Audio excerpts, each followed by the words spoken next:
It's your girl, Atari Gems, and it is time for another HBCU Con live panel. Each month since last February, we have had a live panel where I, your host, Atari Gem, talks to a couple of guests on a highlighted topic. Um, as you all know, May is Mental Health Awareness Month, and we have a special presentation for you all today. It's called Power Up, the Black Nerd's Guide to Mental Health. And as always, I'm going to talk a little bit about HBCU Con, why we're here. I'm going to talk a little bit about the history of HBCUs and just give a brief overview of the topic at hand. And then we'll jump right into our panel. For those listening in the audience, throughout the panel, you'll be able to shoot questions in the little YouTube chatter box. And our tech person, Tunde, will collect them. And at the end, we will try to answer as many of them as you can. We're so very excited to have this. We know that is a necessary conversation, but I do want to emphasize this mental health panel. You know, it's not going to answer everybody's question, but it could be just the start of a very important conversation on our platform. Okay, so a brief history of HBCUs for those that don't know. HBCUs is an abbreviation for historically Black colleges and universities. They are institution of higher educations. They were established before the Civil Rights Act in 1964 with the intention of primarily serving African Americans. HBCUs continue to play a crucial role in providing quality education to students of color, with over 100 institutions spread across the country, mostly under the Bible Belt. Um, HBCUs offer a diverse range of degree programs and provide students with a supportive community that often is not the same at PWIs or other institutions of education. Um, as you see on the right, there's just kind of like a graphic of all the different HBCUs that are in our nation, some that are active, some that are not. But yeah, okay. So as some of you all know, why are HBCUs important? So HBCUs are very important, especially in times like this, because HBCUs have a high uh, graduate level of our Black workforce, including doctors, judges, PhDs, military officers, and other white collar professions.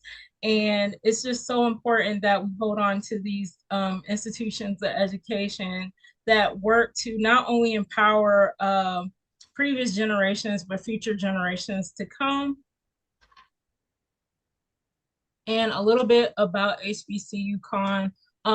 Many of our audience members know, but just for those that don't know in our audience, HBCU Con is basically a digital community and Comic Con that bridges the gap between Black college HBCUs and the intersection of geekdom.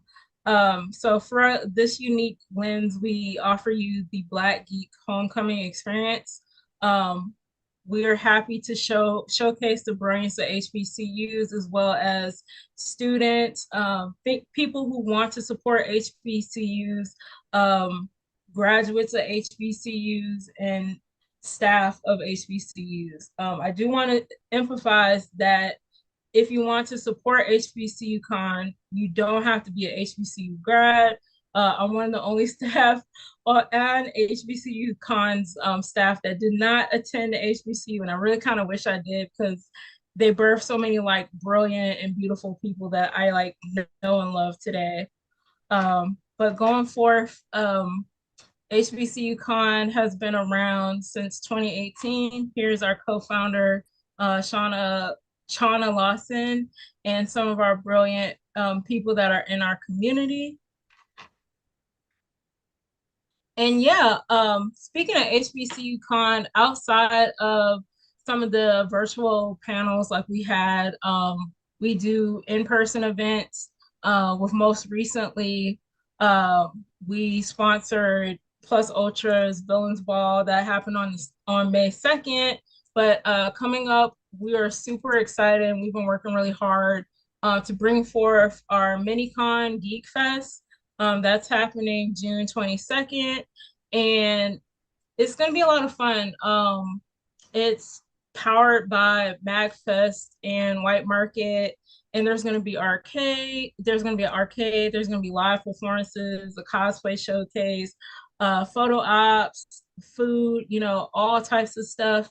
And if you're interested in like learning more, you can like just hit us up on Instagram, and Tunde will post a link in our chatter box at the end. We'd love to see you all there, and we're still looking for like volunteers and vendors too. So mental health in America. So just this is just a little bit like of yeah. I'm losing my like track of thing. I'm sorry, y'all. This is just like a brief like kind of fact about mental health in America. Approximately 1 in 5 adults experience a mental health condition each year, with anxiety, depression, bipolar disorder, and ADHD among the most common diagnoses that Americans have. As we know, the mental health experience varies widely across individuals and cultures, and that is attributed to different barriers regarding race, class, and gender, which leads us to our next slide here. So how does that impact Black folks? So with access and awareness and stigma kind of like creating like larger barriers for Black folks to get help, our needs are specifically unique. Sometimes there's not enough providers that look like us.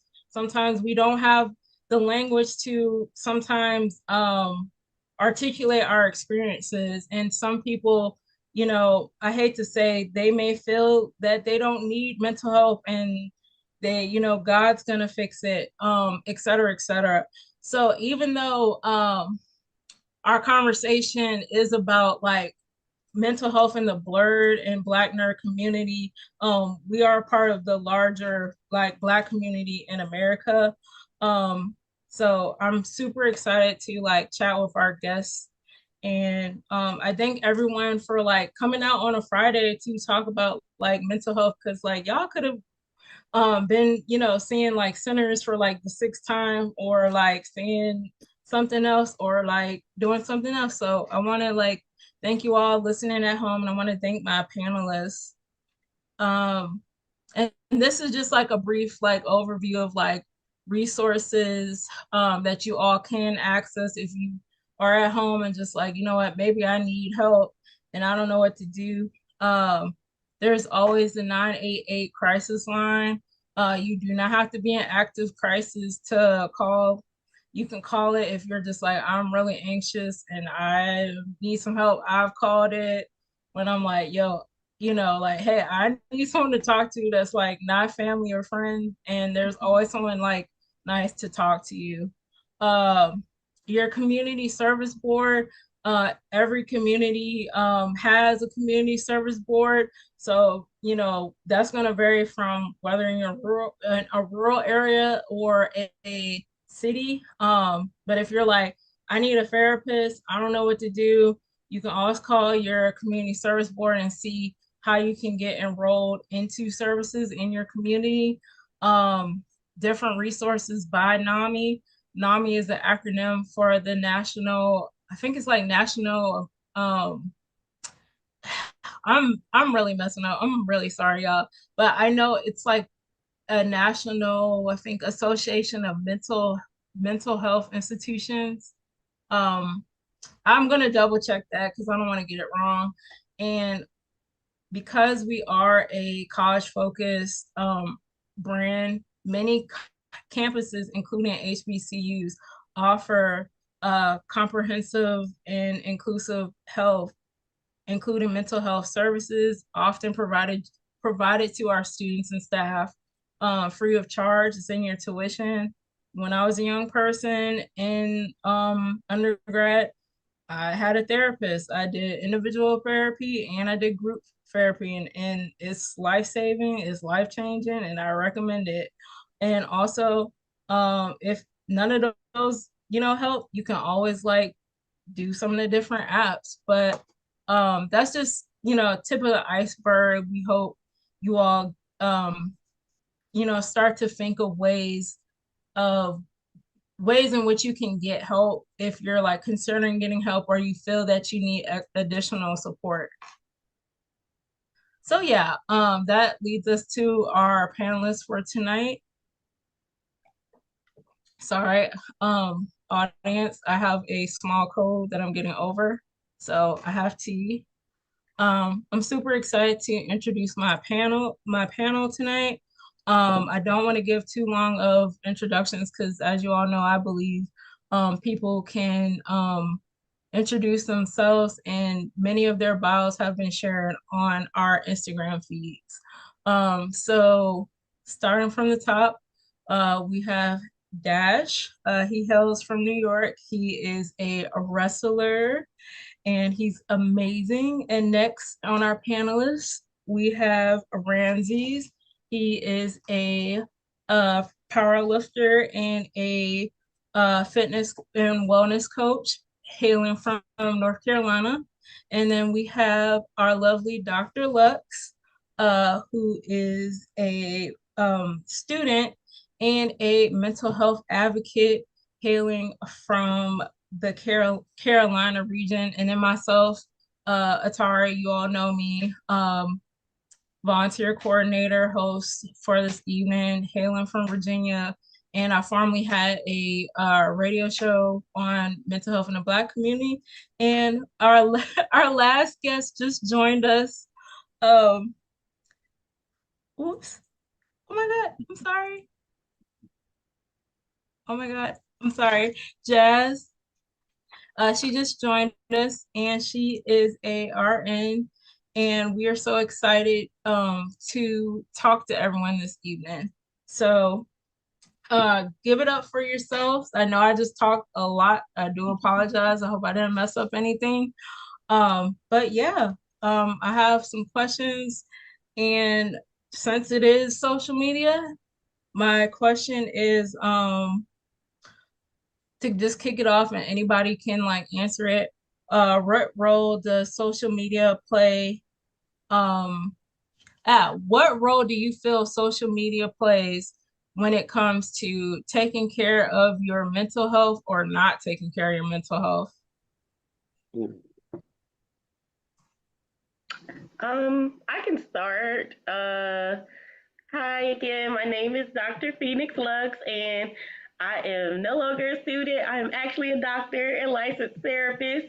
I just defended my dissertation last December. It focused on Black joy. Um, so I think social media can be helpful if you trick your algorithms to curate your content to seeing things you enjoy versus things you need to consume. So that's a little tricky with always seeing things that influence us that we need to buy or things we need to improve or someone wants to sell you something. So when you see that a lot, the best thing to do is to begin to look up things that bring you joy. I'm a bun mom, so one of the easiest things I do is I'll look up a lot of bunny videos and like it. And then eventually my algorithm will start showing me those things, but it can be the same for mental health. But you also want to be careful. I have to do my little therapist plug. Even all the therapists that are online, we cannot give you therapy online. So don't get addicted to constantly educating yourself on every little social media pop psychology thing. So, it's good to find the few things that do work for you and continue to generate joyful things in your algorithm.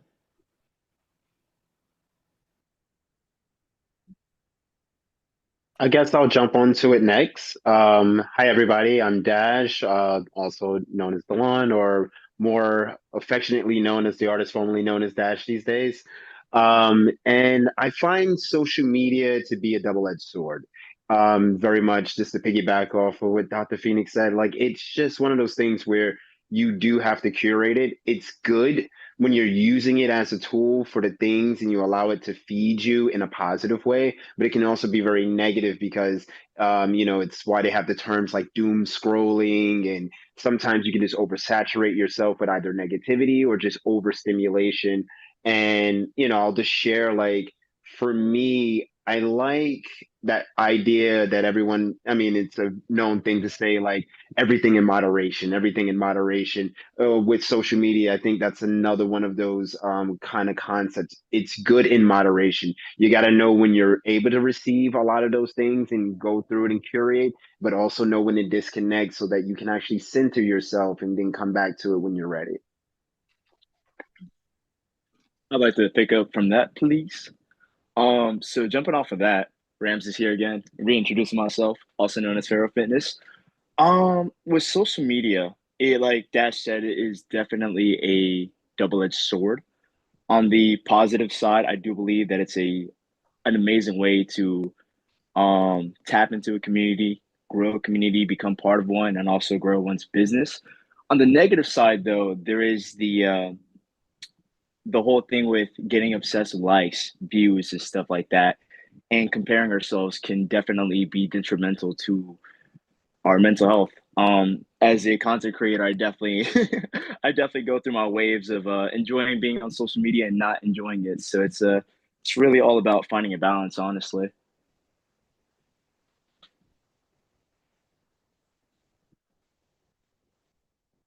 Hey everyone, I'm Jazz. Like Atari said, I'm a registered nurse. I work out of Maryland, a lot in mental health. So with the whole social media thing, I agree with y'all have previously said, it is a double-edged sword. On the negative side, you get consumed with getting the likes, because it boosts your confidence, but for creators who get paid off of it, that's their income. So it is more so mentally draining when it comes to that because you're trying to get the content, put it out, and it becomes more like a job instead of fun, which is negative for your mental health. The positive side is, at least for me, seeing, the different creativity, it helps me, get my own ideas. So let's say I cosplay a lot. So I'll see the different cosplay and the costumes on social media, and I'm like, okay, I didn't think to do it this way, or I did it this way previously. It gives me it kind of helps me tweak my own a little bit, if that makes sense. Because you can go on, Google and YouTube. I'm a visual learner, so getting on things like Instagram or TikTok and seeing the tutorials that help me. But you definitely have to be careful. And then even with the negative comments people put under others' videos, that'll definitely bring you down. Because people can be mean, they can be spiteful for whatever reason. I see it a lot working mental health, especially with my clients and having to walk them through it. Um, so you kind of, like you said, like Pharaoh said, you have to have a good balance and kind of like a cutoff to where you have to build up that mentality to know people are just going to be mean, people are going to say what they want. Make sure you're doing it for the right reasons and that you're doing it because you enjoy doing it, and kind of block everything out, which is easier said than done a lot of the times.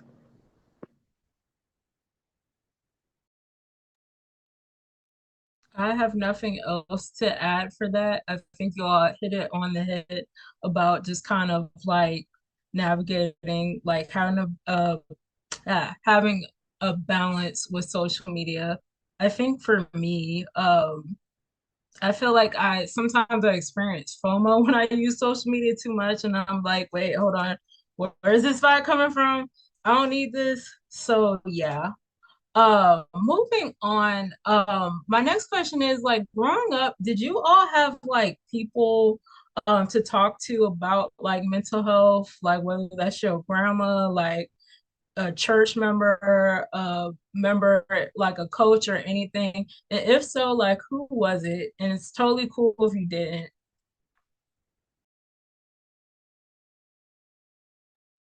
I'll actually start off because mine's is probably going to be the more negative one. I came up in an era where mental health was not a black problem, quote unquote. And it was like those things that, you're having feelings. It was, you know, say that I didn't know what it meant to be anxious, and apparently I learned that I had been having anxiety issues since young, over time, but I never knew that that's what it was. Like I've heard the word like, oh, you're just anxious, but it was one of those things where it was okay, you're anxious right now, suck it up, get ready, you'll get over it. It's just nerves, you'll let it pass. The common man up kind of mentality was very much a part of the culture of my upbringing. So it left a lot of those things to be a little bit more of a void. Like I did have a very good open relationship with my mom and I can tell her these things, but it was always kind of this other expectancy of also being a man. You're a boy, you're not going to cry as a man. You're going to go off and do this. So, you got to be tough. Don't worry about too many of those emotional things. And it allowed it to just build up this wall. There is that tough skin that's there, but then there was that disconnect to think, oh, there could be something where I'm just not thinking about it a certain way that I may need to rethink, or there could be something going on with me hormonally or chemically that may need to have actual treatment or something to be coached in. So my upbringing, it definitely wasn't a part of the culture, I would say at the time. Eventually it evolved and, I was able to actually find myself in spaces and, find mental health as like a very paramount thing within community in the world itself. But coming up, it was a missing link that I think if it was there could have made a significant difference in a lot of different areas. I'd like to piggyback off of that because it's a really nuanced story. My family as a whole didn't really believe in mental health. I'm from South Carolina. I'm from the deep South, so a lot of my family is very religious. Um, but to Dash's point, when I was in high school, even though my parents weren't kind of like, we don't know about this therapy stuff, I actually was very blessed that they took me to the therapist and it saved my life.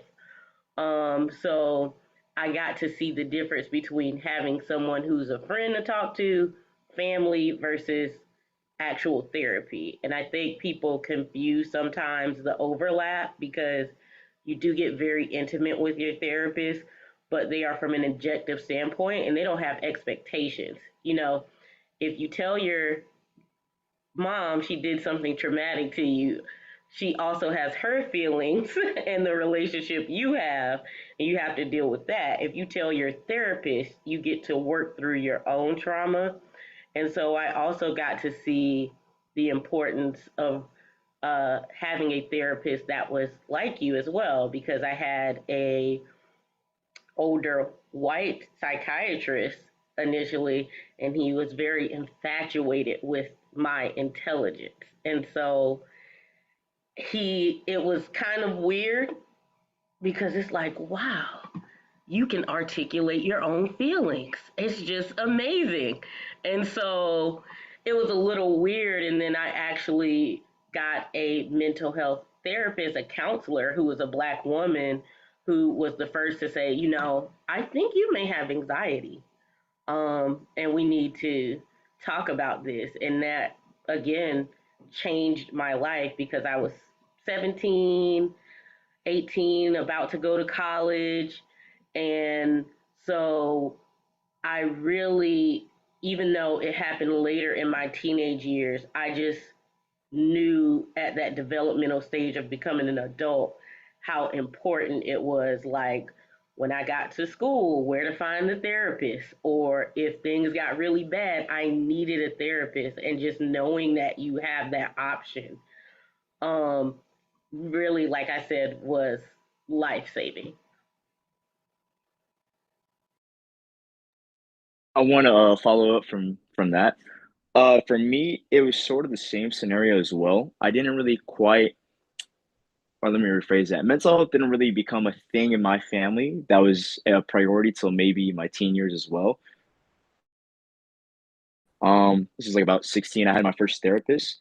It was definitely a life changer for sure. Just being able to talk to somebody, articulate how I feel and just what I'm dealing through mentally at the time. I remember being very anxious, sleep deprived with like school and like work. So having somebody that I can go to and talk to about that definitely helped out a lot. The biggest thing for me though during that time period was just like being able to open up. I don't know if this can be said the same for everyone else, but I definitely had a lot of trouble with that growing up. So it was a little bit weird having a therapist and having to actually, wear my heart on my sleeve and like tell somebody like, "Oh, I'm not feeling very happy. I'm actually sad. I'm dealing with such and such things." So it definitely took me some time to be able to do that. But it definitely it helped a lot, not only for myself, but for my family in general, with them also understanding, like, okay, we need to actually prioritize this in our family and make sure everyone else here is feeling good, not just like, oh, hey, how you doing? How was your day? And then move on. That's pretty much all I got to say to that. I'll piggyback off of what y'all have been saying. So growing up, my family was also one of those that didn't really believe in mental health. They were more so religious, so they were the type that would be like, "Oh, nothing's wrong with that baby. You just pray it away." Is what I kind of grew up with. Um, and because of how I grew up and the lack of mental health, because I always knew I was different, I always knew my mind worked differently. Um, and clearly, to me, praying it away wasn't helping. I still now what I know is no anxiety. I am diagnosed with ADHD, and I also fall on the autism spectrum. Growing up, because my family didn't believe in that, they didn't believe in the labels because they didn't want you, be treated differently. I had to learn to navigate life up until my adult life, when I could seek the help for myself. Um, it didn't affect my grades. I always had good grades, but as an adult, I learned from going to therapy and mental health counseling that I mask. So on the outside, I look okay, but on the inside, it's like you're drowning. You're losing your mind, you feel alone. So, anxiety and depression and things like that started kicking in. And that kind of pushed me into the career field I am now because one, I wanted to understand what was wrong with me. I clearly knew I'm not thinking like everybody else. You're not going to keep telling me to pray about it and it's just going to fix everything. So that pushed me to my career now. And it's better. I've learned to navigate things, and the things I've learned, I help my clients do the same thing so they can express themselves, so they understand, what you're feeling is normal. And we help you use the tools with the diagnosis, because I tell them a diagnosis is not an end all. That helps you understand how your mind works so we can use tools proven to help people like you so you can function at a normal level as somebody who doesn't, have the same condition that you do. Um, Now my family's more open to it, and I believe it's because of me in the field I went into and trying to explain things to them. And then I have children of my own, uh, one of which my oldest is also diagnosed with ADHD. So they see, how he operates, and men and women are different when it comes to that. Men tend to be more hyperactive on the outside, can't sit still, um, necessarily can't focus on one subject and hyperfixate, while females more so, everything's internalized with anxiety. So with me being in the career field that I am, and then them dealing with my children, especially my oldest, they're starting to see, okay, mental health, let's take it more seriously. Um, and I think a lot of the people who grew up where mental health was kind of looked down upon, like there's something wrong with you, you're broken. That's why there's a lot of people out there, and that's kind of where the stigma came from. Of people are afraid to get help. People are afraid to have that label because they grew up with their parents being like, oh, you're a boy, boys don't cry, be a man about it. You can't feel your emotions, you can't express yourself. Um, and I think, yeah, that's really all I have to add to that one. Thank you all. For me, like similarly to everybody, particularly you, Jazz, the whole prayer the way thing, like growing up, being like Southern Baptist and like being in, I don't want to say indoctrinated into like Black, Southern Baptist culture. Honestly, like still now, it's not really that much talk of like mental health. And I'm big on transparency. Like I have a younger brother that's in active addiction, and he's a veteran, and like I'm a mental health case manager at like a shelter. I'll be like, bro, you should see a therapist. My younger sister also tells him he needs a therapist, and he's like, nope, I'm just gonna pray. It's like, no, you're in active addiction, and both of us know what this looks like because she works in mental health, and I'm a case manager in a mental health shelter. And even with conversations like that, where as an adult, where I remember like when my grandma passed and I just went to my campus and just was like, yo, I need a therapist because there was some other stuff going on, like identity issues and stuff. And I remember I told my mom and she was just like, why didn't you tell me like something was going on? It's like, mom, that's not your role. Like, want to see a therapist. And like uh, I enjoyed having a therapist. I'm actually overdue for having a therapist now because I need some stress management because working at a shelter is a lot. But I think like conversations like this and like talking to you all, I do think like we can encourage people to like have those hard conversations about like mental health and just be like, yo, maybe you might need to see a therapist for like 6 months, or maybe there's something deeper. You might, like you said, Jazz, like have a diagnosis and stuff like that. But moving on, um, Can I do, just do, say real quick, because we all got a little touch of I call it church hurt.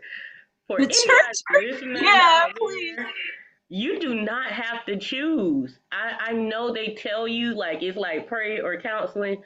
You can pray and then you can go to your therapist, or you can go to your therapist and then you can pray. Like one of my professors was a pastoral counselor, but she was very intent on talking about the intersection of race and the impact of behavioral health and historical aspects.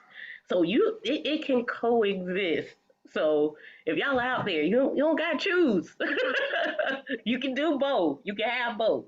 I just wanted to get that off. Sorry. No, you're good. And people need to hear that because sometimes people feel like I can't remember who said it, but I remember years back I saw a quote of like Jesus. It was, I'm probably gonna butcher this, I'm gonna paraphrase it, but somebody was like, you can believe in Jesus, but you gotta believe that God gave the therapist like the tools they needed to help you. Something like that. They were tying it all together to encourage people. But getting off that, so since we are having, and several of y'all pointed, we're having more like conversations about like mental health.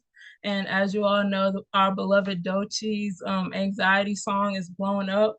How do you all feel about recording artists talking loudly and candidly about their mental health struggles, whether it's Megan Thee Stallion or like Kendrick Lamar or a slew of artists of in our like Black music canon talking about like mental health? Are there any artists or like particular songs that resonate with you all? Um, I think. Oh, Pharaoh, go ahead. You first. Ladies first, ladies first. um, I love it. I love that Meg just kind of called a thing a thing. I know symbolism is important, but sometimes you just need to say that a thing is when she said anxiety, and I like that about Dochi as well. I think it's a good thing. I also want people to remember, like, I did my dissertation on creativity and play for Black adults, and one of the things that I found was most therapeutic for uh, Black adults is music. Our connection to music, listening to music, therapeutic mindful listening. I always just caution, hear the story, you can identify with it, but again, that's not the work. Because sometimes I see this, like it's kind of in that realm. I see people as like, oh, yeah, I can just listen to music and that's therapy for me, or I can do chat GPT and that's therapy for me. And I always say it can be a part of your thing, but you can't kind of like therapize yourself. I'm a therapist and I have a therapist. Like you can't just like I can't just like sit in a bubble like with my books and be like, well, I'll just fix myself. There is a communal aspect, especially for Black people, that is very important where you need to build that support. So I love like that they're sharing their stories, but remembering it's their story. You can resonate with it, but let that be like the start of your own journey.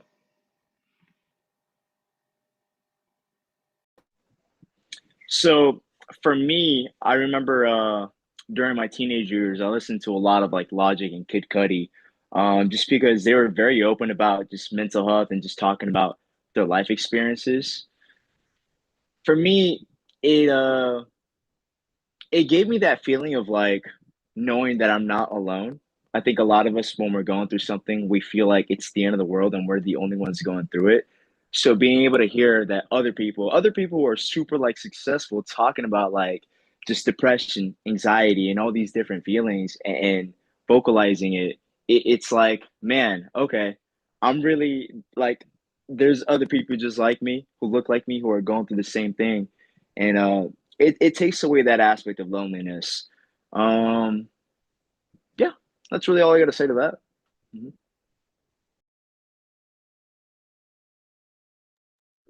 I'll jump in on here. But yeah, like I love it. But what I find interesting and what I like about now as compared to like when I grew up and I was listening to music, like I was hearing it all the time. I just didn't know it. You know what I mean? Like, so now that they're putting these names, they're putting these labels, and that it's coming from us. It's the representation of us to say, like, I can say I'm depressed. I can say I have anxiety. I can say I'm struggling in this realm. I can say I have this particular diagnosis. That has been very powerful because it's breaking the stigma away. It's saying that this is a universal problem. This is something we all experience. Um, as you asked that question, I immediately thought about Ghostface Killer, his infamous song with Mary J. Blige, "All I Got Is You," and I think about that track and how much I listened to it, and I was just nodding along, and like, but I understood what he was talking about because I was like, oh, I can relate to that. I've been through that, having the apartment with all the cousins involved and in the house and things like that, other family members, going to the neighbor's house with a little note to exchange things like that was life, but we always just identified a lot of that as, oh, he just know the struggle. That's just the struggle. That's the struggle we all go through. Like it was just almost a rites of passage versus it being something that was painful, something that had left an impact or something that was traumatic. And I found it interesting that he not too long ago he did an interview that I saw as well where he was like, I don't like to perform that song. I don't perform that song no more because it hurts. That was a trauma stamp for him, and he doesn't like going back to there because it was so much pain to just even perform and write that song.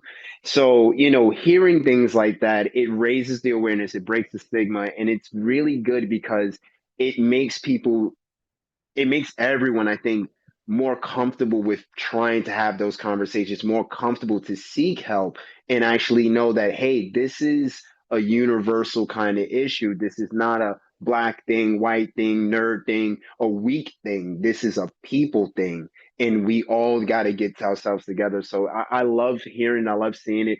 And I like the explicitness of it because I think it just puts it in your face in a different way where it's like, oh, this is a thing, this is something to deal with, this, and it also normalizes it, you know. and we have so much of these things in our community, and we grew up with it, and we're always looking at it in our face. But there's a way that it's been portrayed to us that it's that, like you said, that indoctrination of the religion. Like we let it be shown as this, so we can't identify it to normalize it and be like, oh, there's steps. Oh, there's a process, and then we allow ourselves to work out of it. And yeah, it's actually a beautiful thing to see it evolve. Um, I also agree. With Dash, it is a beautiful thing to see. I like that it's more mainstream now, because you're seeing people that look like you that you can relate to, so it's making you more comfortable with feeling these things. I grew up listening to Kid Cudi and Logic as well.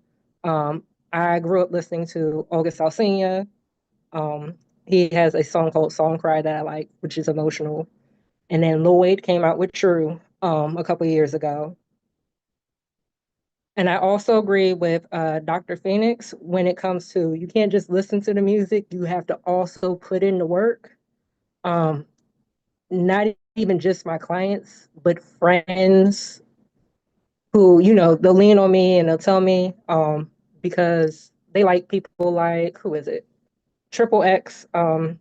Is it Temptation or Tenacion? I'm probably not saying it right. And who was the other one? Are you I talking can, about Juice World? Juice World? yeah. And I keep telling people when you're emotional like that, if you need to be in therapy. So you can learn to control those emotions, because if you're sad and you're listening to sad songs and you're not necessarily in control of your emotions,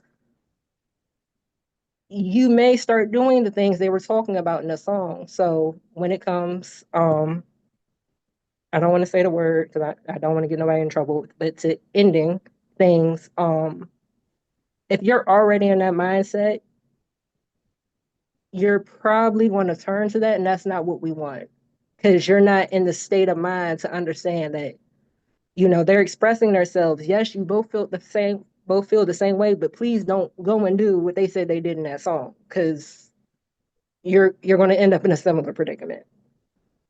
um that's the only thing I don't like about it, is people listen to the music because they relate to it, but they won't go and put in the work to make sure that they'll be okay throughout and after.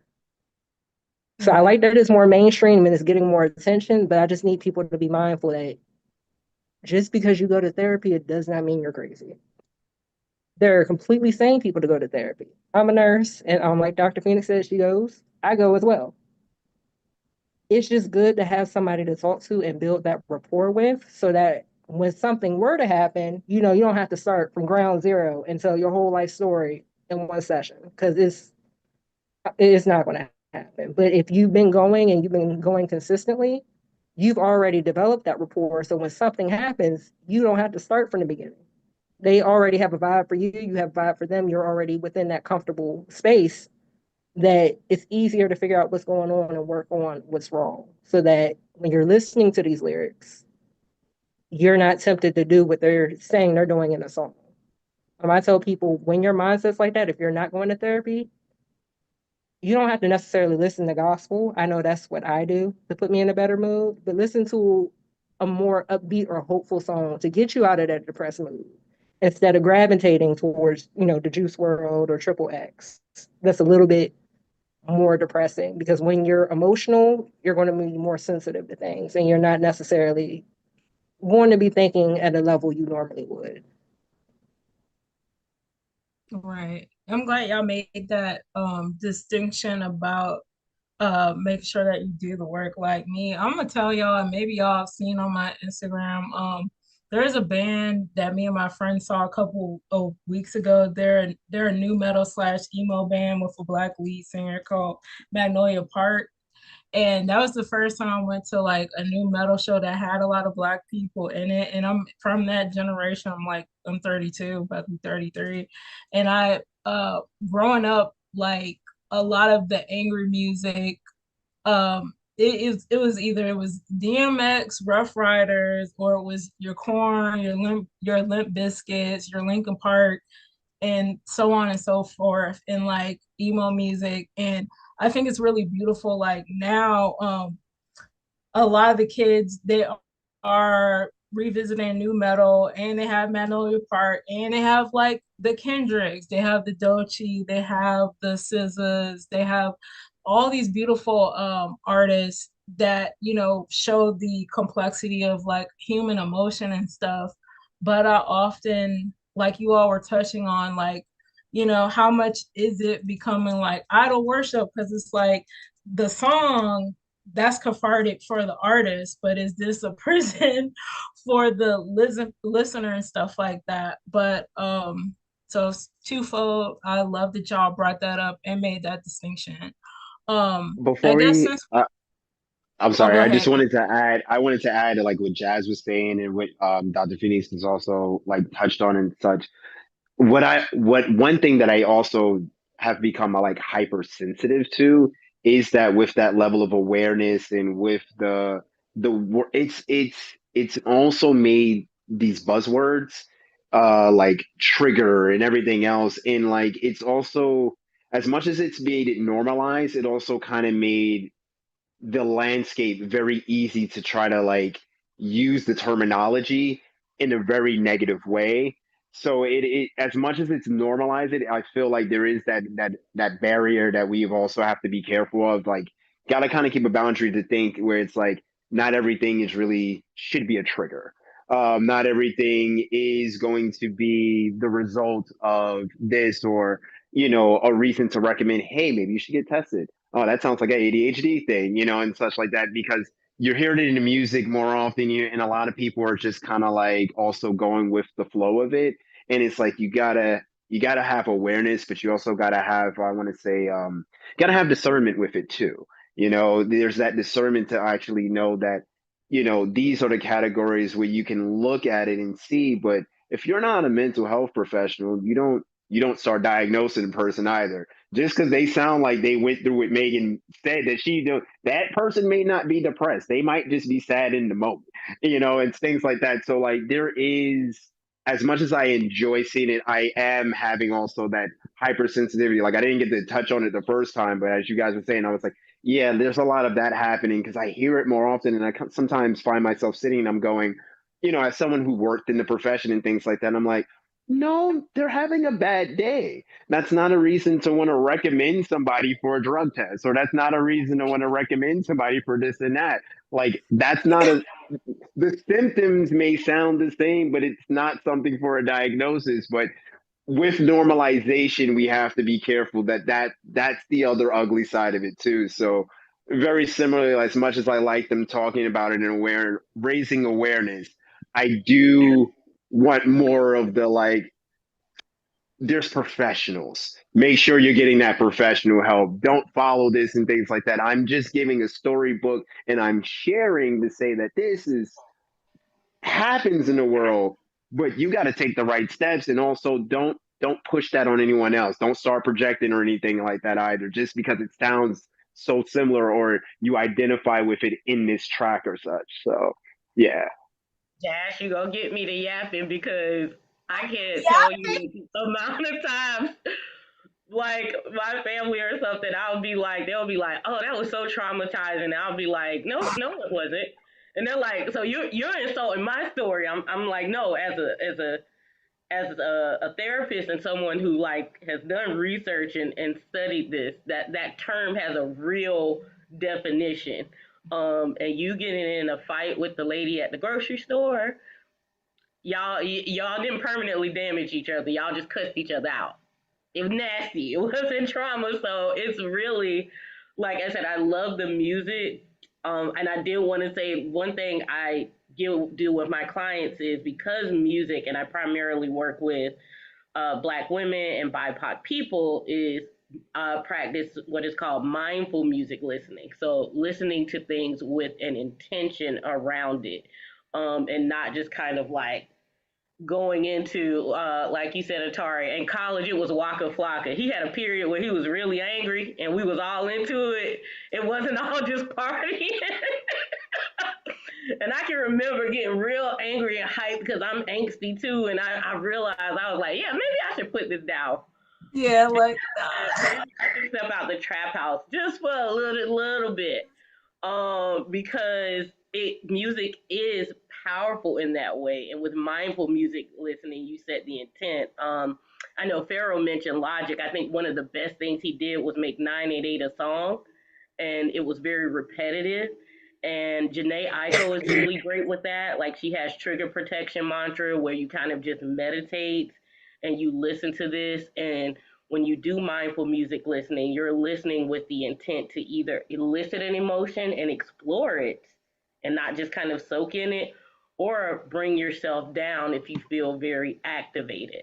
Um, which is a term I kind of like to use instead of triggered because, like you said, trigger has become a very pop psychology word. Sometimes you're not triggered because it's not traumatic. Sometimes you're just activated. You're hyped. Something happened and your senses are up and you're a little more alert and you just need to calm down. So you can do mindful music listening. Um, and like you said, just make sure you're living your own mental health journey and not meshing it with, like Atari said, that idolization. You know, you don't even know if the artist really went through that sometimes because you check the credits, somebody else wrote it. So them ghost riders be having you crashing out. That ain't funny. Um, all right. So my next question, and anybody can answer this. Tell me how being a Black nerd has shaped your current mental health journey. I'm gonna start by saying being a Black nerd from my era probably started my mental health journey in many ways. The level of being bullied and fights I had anger and anxiety probably for the amount of times I had to defend the fact that I wanted to do weird things. But no, I'm kind of just joking about that in a way. I say that a little bit more jokingly, even though it's very true. Um, it's an outlet. It's a proper creative outlet for me. Cosplay was something that I got into. I want to say a lot more after high school and things of that nature. Is this was one of those things that became its own level of self expression, or just a level of my inner child actually getting to do the things I couldn't do when I was younger. Dressing up as the different X-Men character, being able to explore that, and just having fun going to the cons and feeling that sense of like, oh, this is where I can explore this more or get access to things, and there's other people like me that enjoy that. So even that sense of community and normalcy. But I would say now it's also just this great creative outlet for me where I get to kind of just sit there and surprise myself by a challenge like, hey, I'm gonna do a cosplay that I just randomly thought of, and I'm like, I don't really have the resources, but I'm gonna go for it, and try to create the looks in this. It's a creative outlet, it's a creative space, and it's very rewarding to kind of get to that other end where it's like finishing the deadline. Also, sometimes getting the reprieve of everyone actually seeing it and enjoying it as well as I did. And it's just another way to that I feel like within the nerd culture to just be more honestly who I am and also kind of find that security of navigating the world in an alternative space while still being able to kind of keep the values and systems that have been in place in me outside of it, and just another way to just really truly live my truth. So but along the mental health journey, it's also been a coping mechanism. There is a level of escapism in a very healthy scenario to where, if I'm dealing with certain things at a particular point in time, I can disconnect a little bit by being at a con, being at a show, and falling and diving into this character. Or even if it's not just that, the creative process itself, it's very therapeutic sometimes to just sit and craft, being disconnected from overstimulation of the internet, work, or, other responsibilities. I get to focus on that one thing and see it to completion, and that gives a sense of calmingness as well. And it's as much as it can be anxiety inducing, it's also anxiety reducing for me, I can say.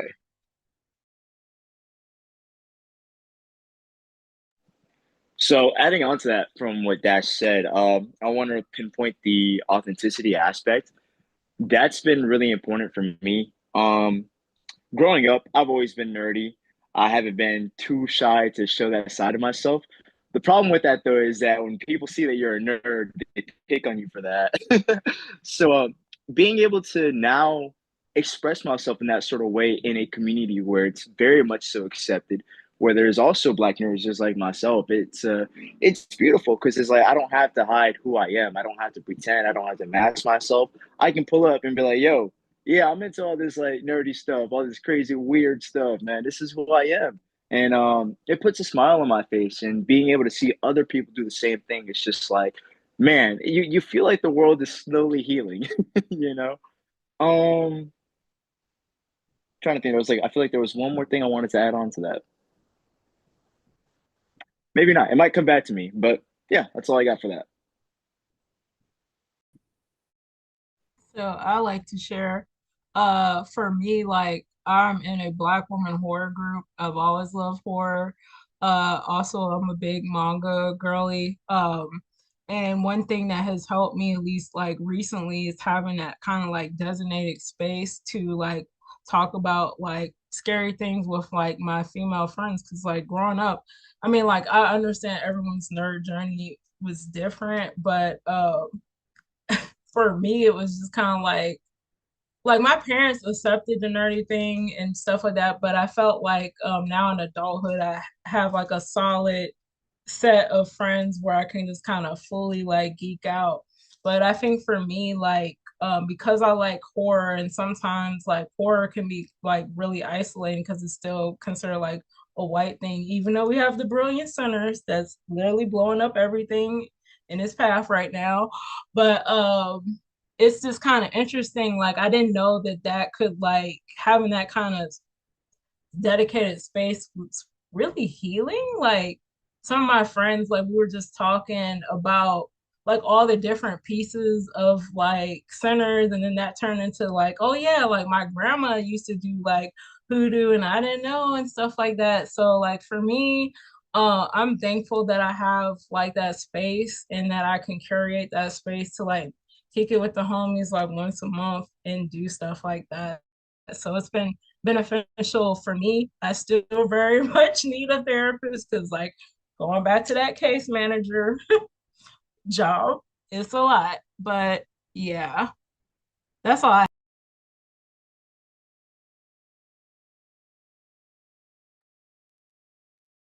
Um, kind of like y'all growing up as a black nerd was kind of looked down upon for the most part.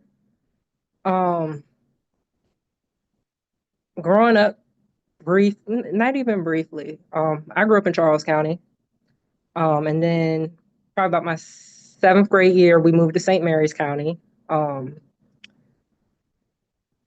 Being a black nerd, it wasn't cool.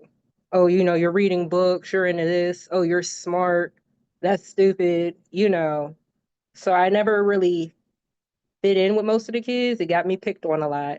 Um, I wasn't the smallest, so on top of getting picked on for my weight, I'm getting picked on because I'm doing good in my classes. I'm getting good grades. I'm reading books. I'm not getting in trouble with the teachers. And I know Dash said he was joking when he was like, it's part of the reason, I might have had poor mental health. No, that's a lot of the reason I had issues growing up. Um, and I was depressed growing up. Me and my therapist talk about it openly now, and it's kind of helped me heal. But no, I think I was depressed as early as second grade because that's usually, at least back for me, that's when it started. Um, Getting older and being introduced to the like black nerd community, that's actually helped me to heal a lot. That's kind of what got me into cosplaying when I started and being comfortable with who I was, being comfortable with, reading the mangas or watching the subtitled animes and dressing up. People I used to go to school with who were picking on me, they came back years later and apologized because they went to therapy themselves. But it's just kind of funny to see how the same people who used to pick on me now you're watching my content and being like, oh, that's really cool. You cosplayed as this person. You went to this convention. How was it? Oh, you met this voice actor. Um, it boosted my confidence a lot. I tell a lot of people who I cosplay with, I have social anxiety. It's not as bad as it used to be when I first started, because being in that environment helped me to open up and feel safe. A lot of what I tell my clients is it's hard to be authentically you when you don't feel safe. But once you kind of find your village or that, those group of people that, okay, I feel like I can be myself without judgment. You don't make me feel sad or weird for liking the things I like. The more you interact with that, or when you find it, the more you'll notice you're open up and you're finding also who you are. Because I didn't figure out who I was, even as an adult, until I started interacting with other people in groups like that and going to these conventions and these outings to be around other people like me. And I didn't know that I necessarily needed that healing until I stepped into that era. So the Black nerd space has helped me, to be more vocal, be a little bit more outgoing. I do still have social anxiety to an extent, but I'm able to do things like come on this podcast and, talk with people like y'all. Before being introduced to the community, absolutely not. You don't even ask, don't look my direction. I wasn't cosplaying. I was in the house reading a book by myself. But I think, especially with mental health becoming more normalized, I feel like there are other people out there like me that, because it's becoming more normalized and more people are talking about it and it's becoming more popular, people are starting, to go to these groups to help them find themselves and heal from things they may not have known they needed to heal from.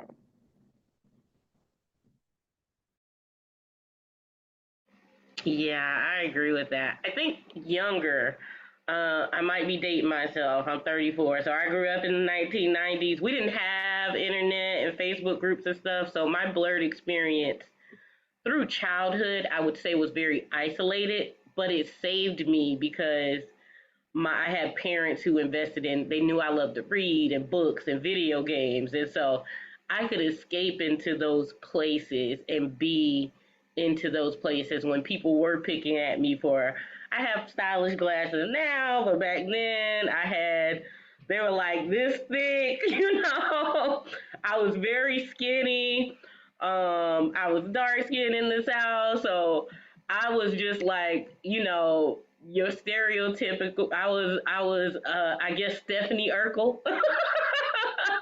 as a kid. So it was really life changing to be able to play video games and, race to my grandma's house and watch Dragon Ball Z and get excited about what's coming out. And it really saw me through those times where I didn't necessarily connect with other children based on their interests, especially because they'd be like, let's go play tag. I remember somebody, because I'd be like, but I want to read. I brought my books, So it was helpful as an adult. Like Jazz said, I always tell people Black Day, the holiday itself, and it's tomorrow, changed my life literally. Like it was the set point for me being like, no, actually, I want to do my dissertation on what I want to do, which is Black joy. And so as an adult, being able to like be in community with other adults and children and seeing people dress up and express themselves, and it kind of like unlocked a piece of my brain that this could be a fully integrated a part of my adult life. It didn't have to be like something that tucked in and just watch my anime on the weekends. And I could cosplay, I could go to conventions, I could meet other people. And for cosplay, now that as an adult, I am a fluffy woman, it was very affirming for like just body representation to be the characters I want and see other people be inspired. And I've had other people message me and be like, "You've inspired me to cosplay," and I'd be like, "Me with my little crafty cosplays." I did that. And so it was a very healing thing to be able to like bring my full self into my adult life in that I can integrate, and I am on that neurospicy spectrum. Just drop the mask a little bit because it's so tiring. Like trying to think of what to say, how to say, plan my conversations, plan my outfit. It was nice to be able to be like, yep, I'm wearing my Haori to this podcast, or I have my little anime earrings that I'm wearing with my outfit, and it actually be okay, and I feel comfortable. Um, Even when I'm in community with others who are not nerds, and they're like, "What is that?"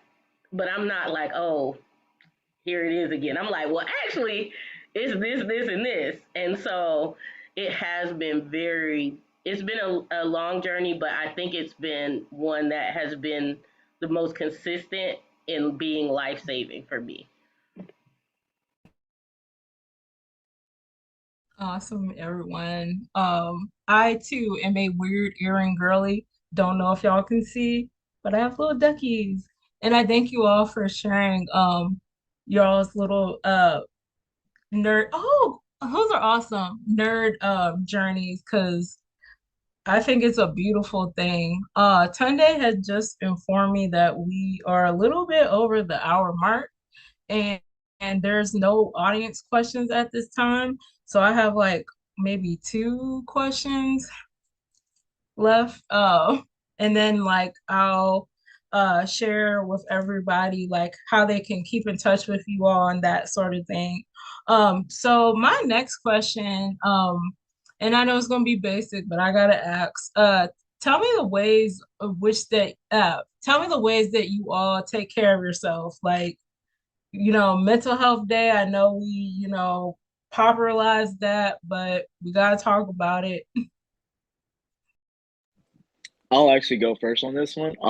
So being a powerlifter, a fitness coach, for me, the way that I take care of myself is through fitness. A lot of times people think it's all about the physical aspect, but honestly, bro, it is more about the mental. Like I always tell people, I'm like, when you get in the gym, when you work out and you've had like a crappy day, you get in there, you just lift a little bit of weights, you do a little cardio, you feel so much better. Your dopamine receptors go crazy and you're just like, yo, I'm glad I did that. I feel good now. I can continue with the rest of my day and not be in a bad mood, not be stressed. For me, that's how I do it. And I'm just like a big advocate for that. I'm like, if you feel down, go move a little. You don't even got to do nothing crazy. Go for a walk, skateboard, box. So I'm just like, do something to move your body. That's what I would say. Farrah, to back you up, that was one of the five things that Blurred said was most helpful was physical movement. And there's actually like a lot of peer-reviewed research that backs that. So I'm guilty because I'm like a slow stroller and walker, but I still do try to get my movement through dancing. Um, I try to go to the gym, emphasis on try, but also one of the biggest ways I um, take care of myself is to meditate and medicate. And I say that for people, again, that duality, because I'm from the deep south, you can have both, you know. Jazz mentioned it. Even though I don't traditionally practice religion the way I used to, it's nothing like my gospel playlist. It's like a hot shower for my soul to just cleanse. But I also medicate, and I have tried to be more open about that because I know, especially for some people who got diagnosed with ADHD younger and had the wrong dosages, there's just this nasty taste about it. But it's called medication management for a reason. And I advocate for people. If you feel symptoms and something doesn't feel right, advocate for yourself, but don't do it at all. You find the right combination if you need one that works for you so that you can be your best self. And you can still pray, you can still meditate, and you can still go to the gym. But if you do feel like I'm doing all those things and it's still not working, then it may be that time to just have that conversation.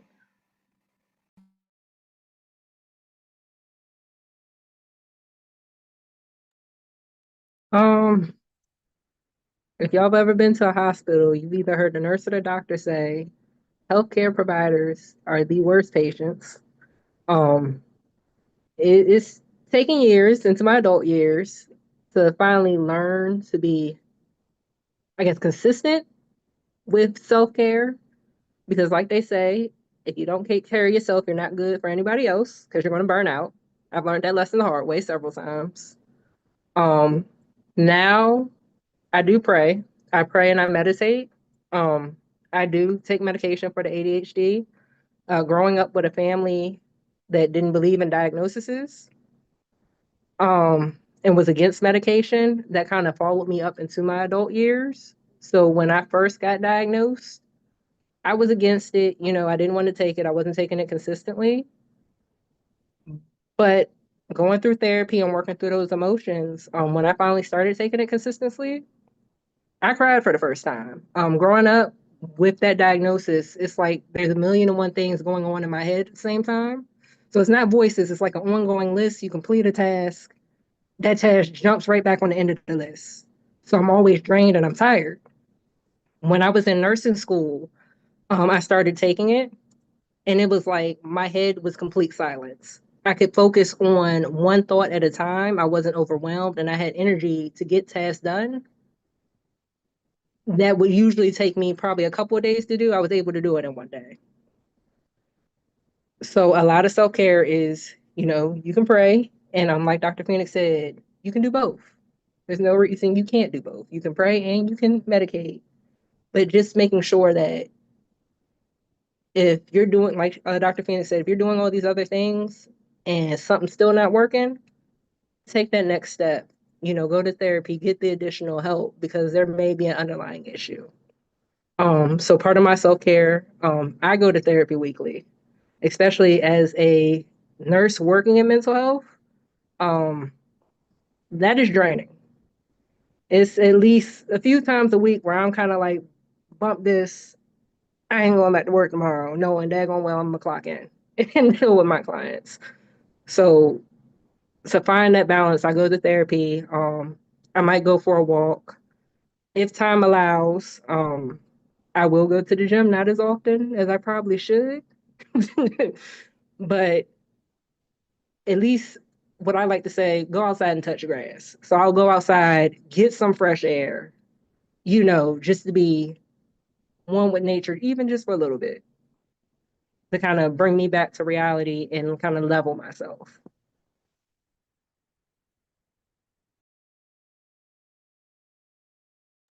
Um, my self-care is it's a very open forum kind of thing. Like fitness is a big part of it. Just in regards to wrestling, to also keep myself, in shape to perform, which in its own way is a very rewarding therapeutic process. But with the physicality of competition and then trying to just work out on regularly, sometimes I can't do that. Just gotta lay down and I gotta be lazy and have my ice cream and have my cheat day that turns into a cheat week. And then I go back to the actual routine and things like that. But it's one of those things where like I feel like for me, mentally, it comes down to whatever's necessary. A lot of it is balance and just learning and educating myself on what makes me feel better. What are the things that bring out the best me and finding ways to pour in when I feel like I'm depleted.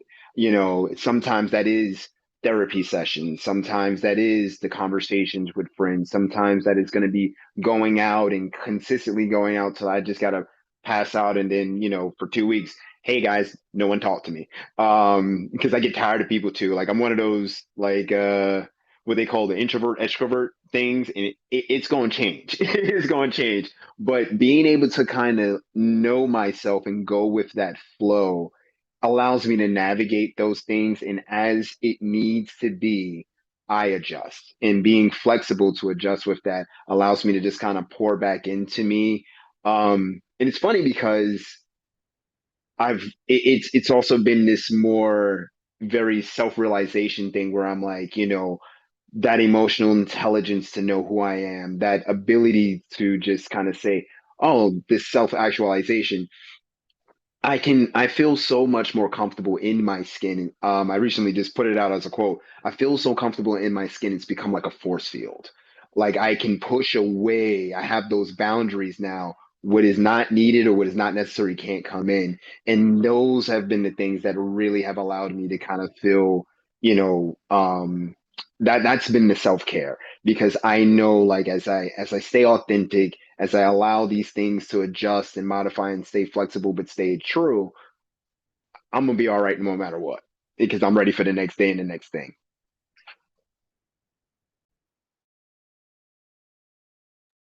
Thank you all. For me, it's a childhood hobby, but like I journal and I write poetry, and like I wrote a poem last week and over something. It took me like a year to write that poem, but it needed to come out. Journaling has like saved me since I was a kid because I was like super shy like growing up, and I just kind of just always like had it in like whether it's like a prayer and I just take like 5 minutes, be like, this is my space, nobody gonna see it except for God or whatever, and that's okay. That and going on trails, like I was an outdoor educator for a few years, and that aspect of my identity I've never strayed from. That's one of the reasons why I live in the apartment I'm at now. It's really close to a park and it's literally 5 minutes. I go there a couple times a week after work and just be like, this is my walk, 30 minutes, podcast in, my time. I'm sticking to it. I'm sad because I was sick this week and it's been raining, but tomorrow is going to be a good day and I'm going for that walk first thing in the morning. But we actually have an audience question, and this is the first time this has happened since I've been doing these. And it's from AJ, one of our co-founders here. He said, for those on the panel that post online, how do you keep your anxiety down when you are posting content that you are proud of, but nervous of what the public will think? Anybody can answer that. I'm sorry, that one made me super excited. So I have notoriously over the years, like I said, in being able to become comfortable with myself, I challenge the status quo and things like that. But I also have, it's very risky for me because I have a lot of things that I have to consider, being a parent, having a job that's in a public eye, and being able to navigate those things. So, like, I sometimes do things that are like very questionable. I took pole dancing for a fitness regimen. And I would post the videos and things like that. And it was like, what is everyone going to say? And this and that and the third. But then I was like, I was able to give myself the confidence of, I did it. I did it. And I liked it. And it was such, and like I said before, that self actualization and getting comfortable in my own skin. I posted it because it was I kind of had this mindset shift that I'm posting it to share with the world, but I'm not sharing it to be ridiculed. I'm sharing it because I was proud of it. And that's what it's about. I don't need to worry about the negativity. It's something that was just it was that important to me that I don't want to leave it locked up for certain things. If it's going to be private, it'll stay private. But when I decide I want to post something that's a little bit challenging or risky and things like that, I kind of always brace myself to kind of go, I'm letting it go. This is that vulnerable moment that I'm going to share and I'm letting it go. And expectations. I don't even need to really feel like a vulnerability of it because I'm leaving it there and that's where I'm leaving it. Whatever happens with it can be good, it can be whichever, but I'm leaving it there because it's going to be that moment in time and maybe I'm just time stamping it to say I did it. So like I'll share a quick story just so I'm not taking up too much time. Like I've one of my favorite things that I've done was for advocating like for consciousness of LGBTQIA and such. I did a picture where me and a friend of mine, we basically looked like we were cuddling in bed, and I put it on the internet, and it was one of the wildest things that I do, but I mean, like, I got calls from family. Everybody was just like, "What's going on? What is this? Is there something you need to tell me?" And all this other stuff. And I'm just sitting up there, I wind up with the most simplest response. What if it was? Does it change anything about me? And everyone just kind of like had a pause, and I was like, "Oh yeah, I'm doing something with that." And it just, and so for the person to answer, the main prompt that I always go with is, and so what? And I use that as a prompt to say, like, and so what? In the sense of, what is else can I do about it? Or, and so what? We're leaving it alone. And I just use it intermediately in that. And that becomes my answer for a lot of those things. So that's what removes the fear and allows me to just do it. And timestamp that I did it and be proud. It was a moment that I had. I wanted to go next because I have three things that helped me because I joke because my parents really valued education and professionalism, which professionalism leads to racism. I'm not gonna get in my tinfoil bag today, but so I always joke I was like the most professional seventh grader in the world because I can remember from middle school thinking about what things are going to be when I'm an adult, which is ridiculous. And so, three things that helped me. One, I digitally left my hometown, started over, started a new page that was based on my creativity, my joy, let people come who want to come. I don't care if I had two followers that was just vibing with my cosplays. It would be the three of us just vibing. The second thing I do is I don't feed the monsters. If I get a negative comment, even though that can generate algorithm stuff, don't let it trick you. Delete it. You do not owe anyone discourse about your joy and the way you choose to share it with the world. And the third thing I remember, if worst case scenario, I go viral for the wrong thing because my cosplay was horrible, or they didn't like it, or they wanted to joke. I remember that the attention span of the internet is like 3 seconds. A week from now, it will be someone else. It'll be three someone else's. A year from now, no one will even remember what you're talking about. And so I usually keep those three things in mind when I'm posting, and just kind of let things fall where they may.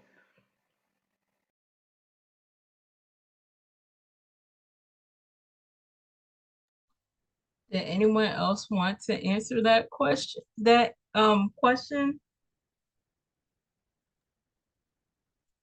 Um, my main thing, people who know me in real life and off of social media, I tell people all the time, what you see on social media and who somebody really is can be two completely different things. People who know me in real life know I'm very raw and unfiltered. Um, so professional Jasmine and then social media Jasmine, like don't let it fool you. So no, I'm not, going to cuss and use vulgar language when I'm with like clients or things of that nature. But when it comes to me posting on social media, and this was part of my healing journey and becoming, more self-aware, I have the mindset of I posted what I wanted because that's what made me happy, and I posted for nobody else. I tell people the three F's rules: feeding, financing, and people can Google the third one.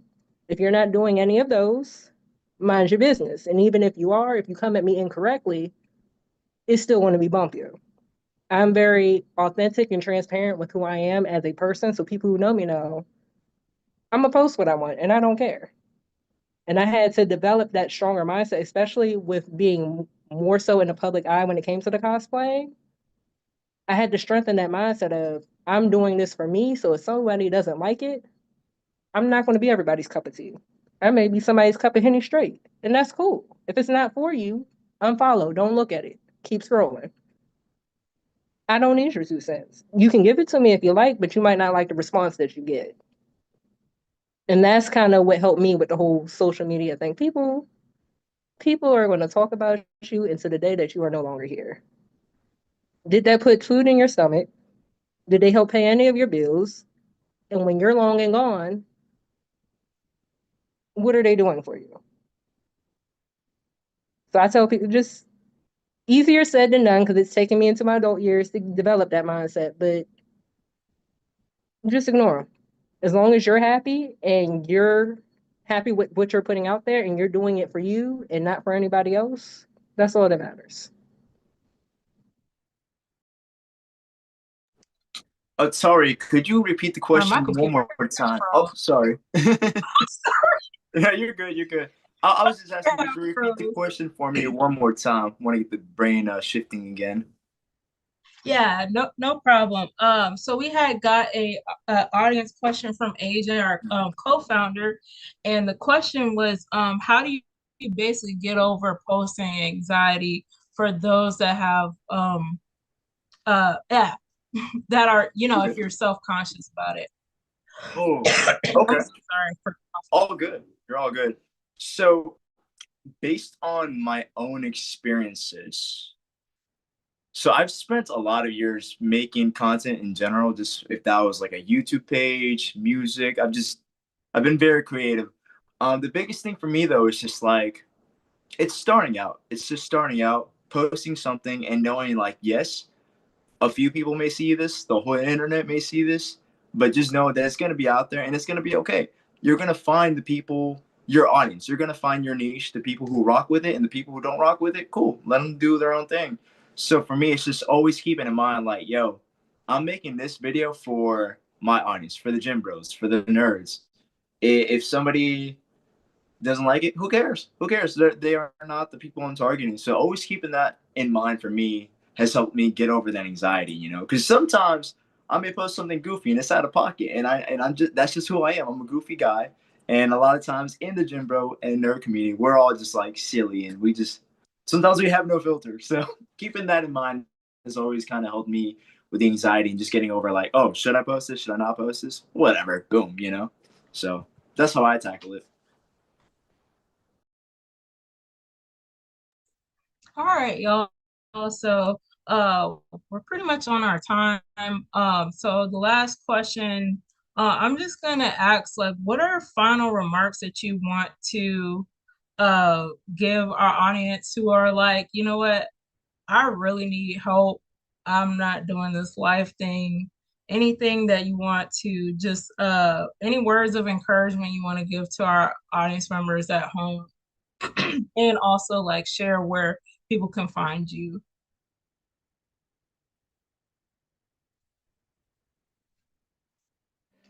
I'll go. I always tell people small steps can lead you on great journeys.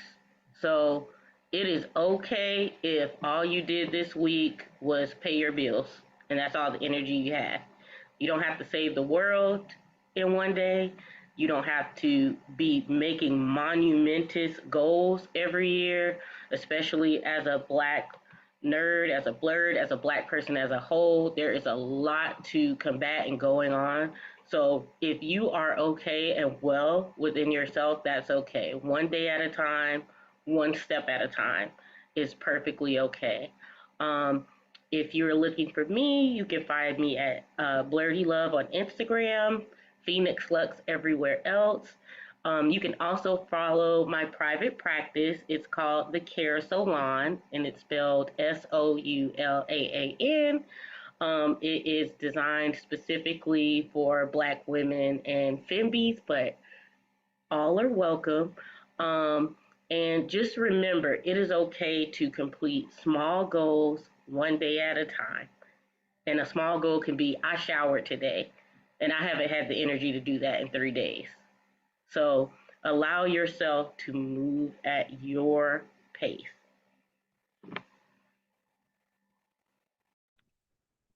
So for me, I'm a very optimistic person. Sometimes I like to call it delusional optimism, but I always say try to find the light within the darkness. Even if that light is very small, find it and hold on to it. That light could be what little bit of hope you have inside of you, maybe a friend, maybe a family member, somebody, or yourself. Just hold on to it and let that drive you forward. Because oftentimes, I mean, we all go through something, and there is always another side. there's definitely always another side. And I'm just like, I just love to see people push themselves and make it through a tough situation because we're not all alone, and I just want to see everybody thrive. As far as like finding my page though, Pharaoh Fitness and C on all social media platforms. If you need an online coach, or you just need somebody to help you with the accountability, DM me. Um, hey, I just want to help people make gains and be happy. That's it.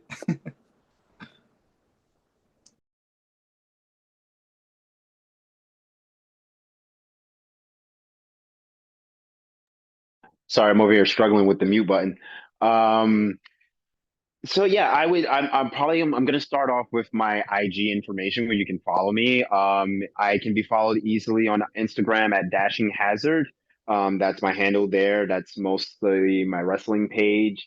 I don't really have personal social media. Everything is going to be locked in or linked into my entertainment. Also on Instagram, I have another handle which is more primarily for the cosplay, which is that purple depiction. It's actually DAT underscore purple, then depiction written out as well. And then Facebook, you can find me under Dashing D1000 or Dashing D Weatherford. More than likely, it's a little easier to find Dashing D Weatherford because that's the one that goes directly to me. But I'm way more active on Instagram. If you also are on X, Dashing D1000 directly is my Twitter handle. Um, but my words of encouragement are simple. Have more days. I try to just say I stole that from Big E, but I also another one I stole from Tracy Morgan is within those more days, every day give yourself something to look forward to, always have a reason to go forward, always have a reason to go on. And it can be simple. Like sometimes my reason for tomorrow is I'm going to Insomnia Cookies and I'm going to get, an oatmeal raisin cookie. And it'll be something just that small because it's just another reason to look for another day. It's another reason to progress forward. And the more you have days, like she said, baby steps are the way you get to a journey.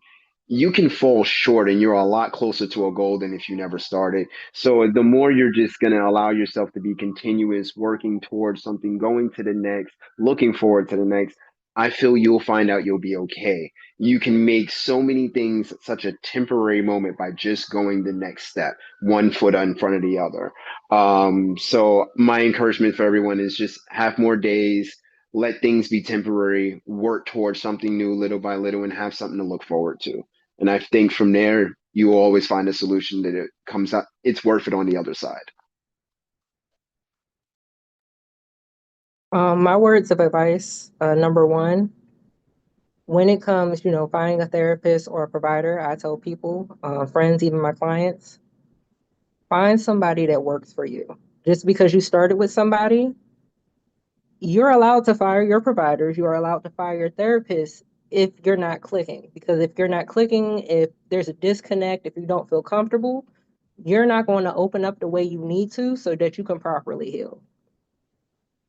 Find somebody that works for you. It is okay to start over with somebody else. Don't sit through it because it's going to do more harm than help. Um, the second thing, I'm touching on what Dr. Phoenix said, celebrate the small victories. So whether it's, you took a shower for the day or you brushed your hair, whatever it may be, because that's something my personal therapist helped me to start doing is take it into smaller steps. So, okay, I got the laundry done today. It's been sitting there for a week. I finally got it done today. Celebrate yourself for that. Any victory, no matter how big, is still worth celebrating because it makes you feel better about yourself. And the more you start to feel better about yourself, the more progress you'll start to make. My social media, the main one I use is Instagram. So you can find me at that underscore Creole underscore goddess. If you go to that page, you'll find my link tree hyperlink within it. So you'll find my TikTok, which I believe is that underscore girl underscore dimples. Those are the main two I use.